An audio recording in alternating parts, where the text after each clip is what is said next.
Welcome to business मॉकर। मेरा नाम अभिषेक है और आज की बिजनेस न्यूज में हम बात करेंगे जोमेटो की और उस आईटी सेक्टर के कुछ स्टॉक्स की भी बात करेंगे जिन्होंने बहुत ज्यादा अच्छा परफॉर्म किया है। क्योंकि आप देख रहे हो पिछले कुछ सालों में आईटी सेक्टर्स ने उतना अच्छा परफॉर्म नहीं किया है। साथ ही साथ हम बात करेंगे म्यूचुअल फंड इंडस्ट्री की कि सेबी ने कौन सा ऐसा रूल चेंज कर दिया है म्यूचुअल फंड इंडस्ट्री में। तो अगर आप म्यूचुअल फंड में इन्वेस्ट करते हो तो ये न्यूज आपको पसंद आ सकती है। लेकिन सबसे पहली बिजनेस न्यूज है लार्सन एंड टुब्रो की। लार्सन एंड टुब्रो ने दो बड़े प्रोजेक्ट जीते हैं, एक हिंडाल्को से और दूसरा टाटा स्टील से। अब एक जो प्रोजेक्ट है वो तो एल्युमिनियम स्मेल्टर प्रोजेक्ट उड़ीसा के अंदर और दूसरा कोक ओवन प्लांट जमशेदपुर के अंदर। अब ये जो दोनों प्रोजेक्ट्स हैं वो एल&टी के मिनरल्स एंड मेटल वर्टिकल ने सिक्योर किए हैं। और स्कोप क्या है प्रोजेक्ट का वो भी बताता हूं मैं आपको। स्कोप ये है कि इसके अंदर इंजीनियरिंग से लेकर के प्लांट इंस्टॉलेशन तक सब कुछ शामिल है। वहीं पे सीनियर वाइस प्रेसिडेंट टी कुमारसन कहते हैं कि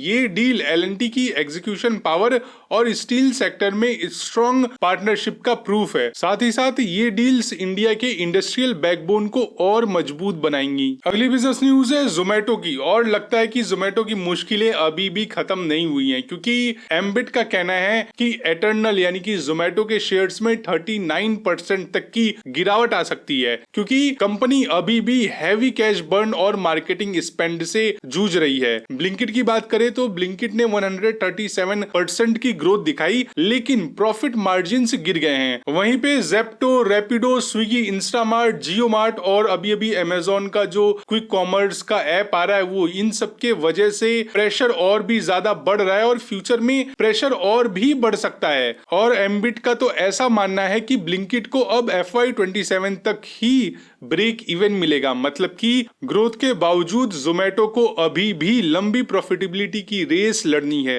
अगली बिजनेस न्यूज है अर्बन कंपनी की, जिसको कई सारे लोग अर्बन क्लैप के नाम से भी जानते हैं। ऐसा लगता है कि ये शेयर बहुत ही नीचे गिरने वाला है और इसका जो वैल्यूएशन का बबल था वो बहुत ही जल्द फटने वाला है, क्योंकि अर्बन कंपनी के जो शेयर्स हैं वो अपने हाई से 28% टूट चुके हैं और एक्सपर्ट्स कह रहे हैं कि अभी ये और 24% डाउनसाइड जा सकता है।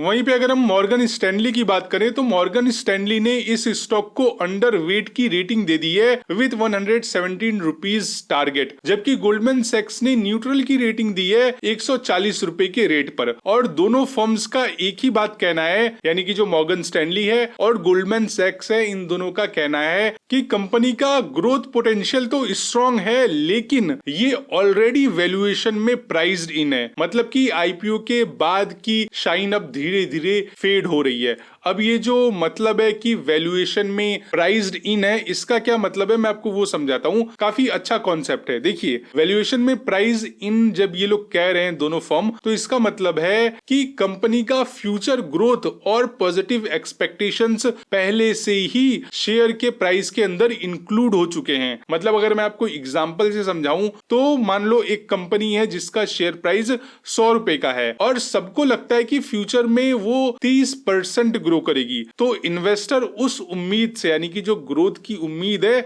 उस उम्मीद से पहले ही शेयर को 130 रुपए तक खरीद लेते हैं। मतलब कि ग्रोथ का फायदा पहले ही प्राइस में आ गया है। तो अब नए पॉजिटिव रिजल्ट आने पर भी शेयर ज्यादा नहीं बढ़ता है। इसीलिए अक्सर एनालिस्ट कहते हैं कि ग्रोथ ऑलरेडी प्राइस्ड इन है। मतलब करंट प्राइस ऑलरेडी फ्यूचर के ग्रोथ को रिफ्लेक्ट कर रहा है और अब वैल्यूएशन महंगा हो गया है।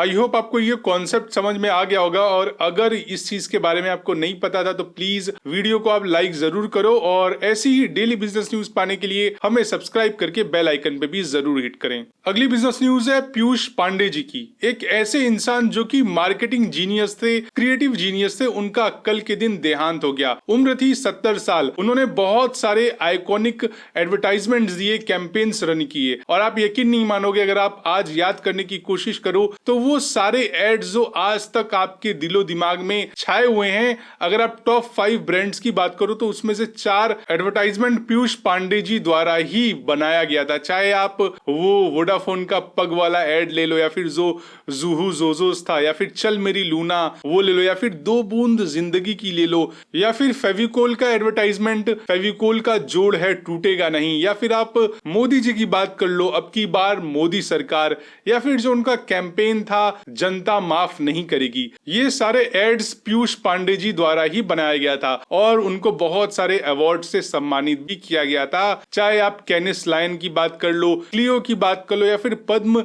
श्री की बात कर लो, उनका काम सिर्फ ब्रांडिंग नहीं था, वो भारत की आवाज थे। अगली बिजनेस न्यूज है एक ऐसे आईटी सेक्टर के स्टॉक के बारे में जिसने बड़ी बड़ी कंपनीज के छक्के छुड़ा दिए, मतलब तहलका मचा दिया है आज के दिन उस कंपनी ने मार्केट के अंदर। क्योंकि अगर आप HCL की ले लो बात, इन्फोसिस, विप्रो या फिर टाटा की ले लो, कोई भी कंपनी इतनी ग्रोथ नहीं दिखा पाई जितना कोफोर्ज ने करके दिखाया है। कोफोर्ज ने जबरदस्त ग्रोथ दिखाई है। कोफोर्ज का Q2 FY26 का प्रॉफिट 86% जंप करके 376 करोड़ रुपीस तक पहुंच गया, जबकि रेवेन्यू भी 31% बढ़कर 3986 करोड़ रुपीस हो गया। कंपनी ने 4 रुपए प्रति शेयर का इंटरिम डिविडेंड भी अनाउंस किया है। वहीं पे अगर हम CEO की बात करें कंपनी के, तो CEO सुधीर सिंह ने बताया है कि 10 बड़े डील्स भी साइन हुए हैं और इस वजह से अब ऑर्डर बुक $1.63 बिलियन तक पहुंच गई है और 250 BPS मार्जिन एक्सपेंशन, साथ ही साथ लो एट्रिशन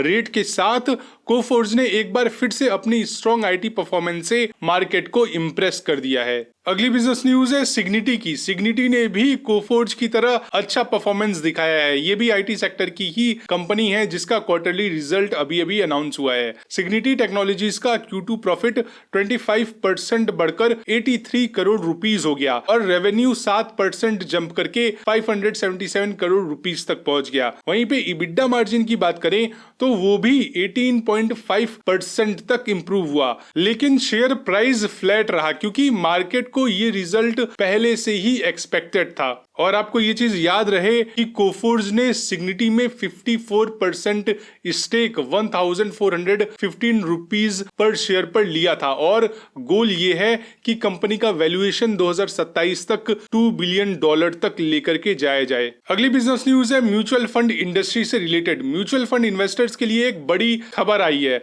सेबी ने रोक लगा दिया है प्री IPO इन्वेस्टमेंट पर, यानी कि सेबी ने म्यूचुअल फंड्स को अब प्री IPO प्लेसमेंट में इन्वेस्टमेंट करने से मना कर दिया है। अब वो सिर्फ एंकर या फिर पब्लिक इश्यूज में ही हिस्सेदारी ले सकते हैं। रेगुलेटर्स का कहना है कि अगर IPO डिले या फिर कैंसिल हो गया तो फंड्स के पास अनलिस्टेड शेयर्स बच जाएंगे, जो कि रूल के खिलाफ है। हालांकि इंडस्ट्री एक्सपर्ट्स इस मूव को काफी ज्यादा अनफेयर मान रहे हैं क्योंकि AIFs और फैमिली ऑफिसेज भी प्री IPO डील्स में इन्वेस्ट कर सकते हैं। AIF अगर आप नहीं पता क्या होता है तो AIF मतलब कि अल्टरनेटिव इन्वेस्टमेंट फंड्स। अच्छा, मेरी आपसे एक दरख्वास्त है, वो ये कि आपको कोई भी बिजनेस न्यूज न समझ में आ रही हो तो नीचे कमेंट सेक्शन में जरूर पूछें और आप हमें ट्विटर पे भी जरूर फॉलो करो, डिस्क्रिप्शन में लिंक है, वहां पे हम न्यूज ज्यादा अमाउंट में डालते हैं क्योंकि पोस्ट करना थोड़ा इजी होता है, रिकॉर्ड करने में काफी ज्यादा टाइम, एफर्ट और मेहनत लगती है।